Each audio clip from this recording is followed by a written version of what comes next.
제가 첫 인상 나는 솔로 21기 정숙의 자기소개 말 나오자마자 말씀드렸죠.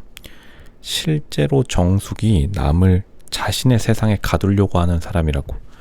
이거는 뭐 이제 나는 솔로 고인물 자기가 연프 좀 봤다. 나는 솔로 조금 수요일 밤 10시 반에 자리 좀 지킨다 라고 하면은 반대로 해석해야 된다라는 그러한 기본적인 사실은 다들 알고 계실 겁니다.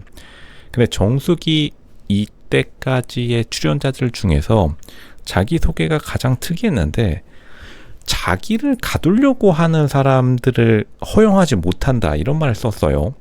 이거를 보고서 이제 많은 사람들, 당연히 거기에 로쇼도 포함되어 있겠죠. 아, 정말로 통제 욕구가 강한 사람이다. 그러니까 정숙은 상대방을 통제하지 않고서는 불안감을 느끼는 사람입니다. 굉장히 통제를 원하는 사람이에요. 근데 이게 나쁜 게 아닙니다. 로쇼의 말을 오해하면 안 된다. 이게 정말로 정숙이 타인에 대한 지배 욕구가 굉장히 강하고 이런 사람들이 있어요. 이런 사람들이 여왕 같은 공주 같은 삶을 사는 거예요. 그거를 우리가 반대해선 안 되겠는데, 근데 여기서 우리가 알아야 될 게 지금 정숙이 상철에게 마지막에 굉장히 화났던 이유가 뭐냐면 정숙이 상철에게 유튜브 라이브 방송을 나가지 말라고 했다고 해요.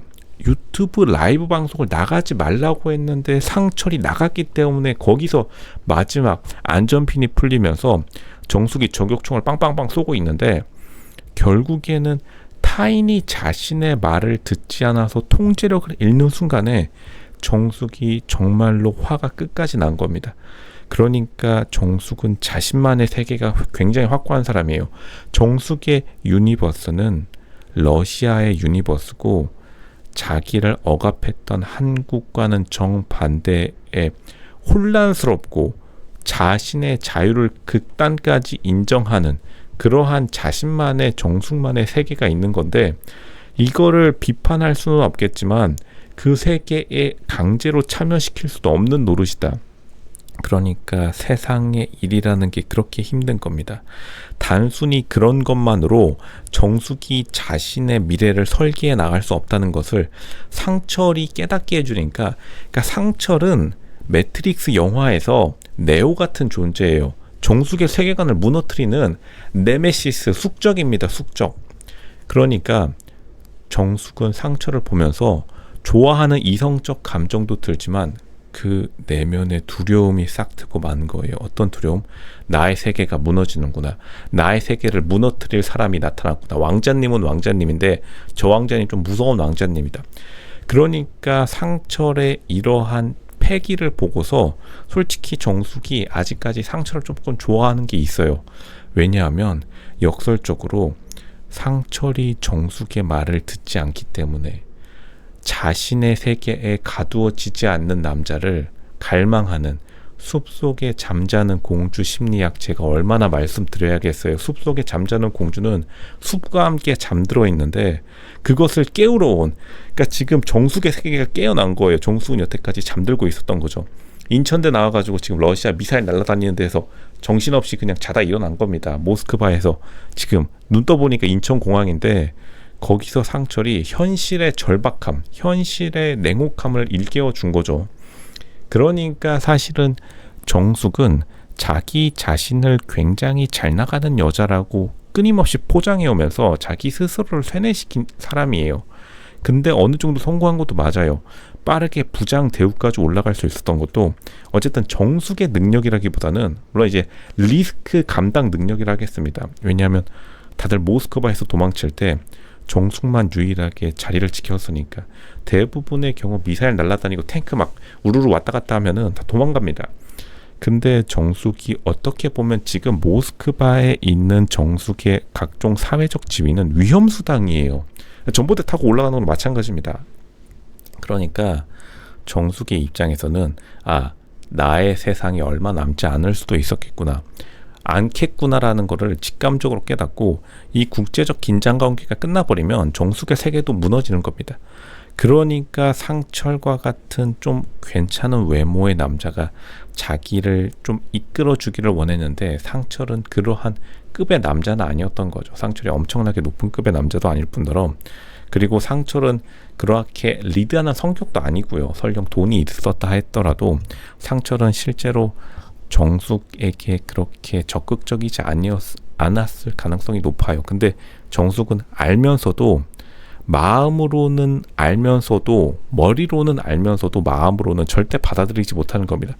지금 정숙이 굉장히 현실을, 자기 스스로의 현실을 자기 스스로가 만들어가다 보니까, 그러니까 이거는 제가 예전에도 말했는데, 이제 제가 실제로 봐왔던, 제가 사회생활하면서 봐왔는데, 주체적으로 살면은 인생이 주체적으로 망가집니다. 이게 생각보다 주체적으로 사는 사람들 치고 굉장히 성공하는 사람들이 거의 없어요. 여러 사람을 통해서 객관적인 안목이랑 주체적인 안목이랑, 주체적으로 살다 보면 굉장히 주관적인 삶의 그러한 시야가 트이기 때문에 여러 사람이랑 어울리는 객관적인 사람이 나중에는 무조건 성공하게 돼 있어요. 근데 지금 정숙이 자신의 인생을 개척하다 보니까, 자신의 인생을 개척하다가 자신만의 시야가 너무 고집이 세졌고, 그렇기 때문에 상철과 충돌했는데, 세계에 가두어지고 만 것이다. 제가 이거 다시 말씀드릴게요. 중학교 1학년 때 사회 여자 선생님이 있었어요. 그 여자 선생님이 갑자기 가르치는 것도 안 가르치고, 예전에 낭만의 시대였습니다. 대한민국 교권이 아직 살아있을 때 엑스칼리버라고 하키스틱 들고 다닐 때 여자 선생님 단소로 막 휙휙 휘두르고 다닐 그 시절이에요. 말씀드릴게요. 송파중학교입니다. 송파중학교 사회 1학년 선생님 갑자기 중학교 1학년인데 갑자기 와가지고는 자기의 부모님이 자기는 어린 시절에 너무 미웠는데, 그거를 너무 미워하다 보니까 자기가 커서 부모님과 같은 사람이 되어 있었다. 너희들은 누군가를 그렇게 미워하지 마라 라는 유명한 말을 남기고, 그냥 뭐 교육연금 타면서 지금은 잘 계시겠죠.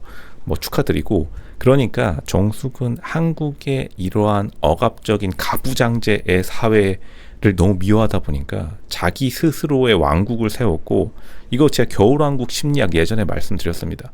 겨울왕국 심리학에서 엘사가 추방당한 다음에 자신의 감정을 폭발하면서 세운 노래가 레디꼬라는 노래인데, 레디꼬의 가사 내용이 자신의 감정을 폭발적으로 밀어붙이는 거예요. 그러니까 지금 정숙은 러시아라는 겨울왕국을 자기 스스로 세웠는데, 그 겨울왕국에 어쨌든 간 들어갈 남자가 없는 겁니다. 지금 미사일 날아다니는데 거기 남자 있겠나요? 그러니까 자기도 모르게 남자를 가두려고 하고, 그러한 자신의 모습을 보면서 자기 스스로 고통스러워하는 거예요.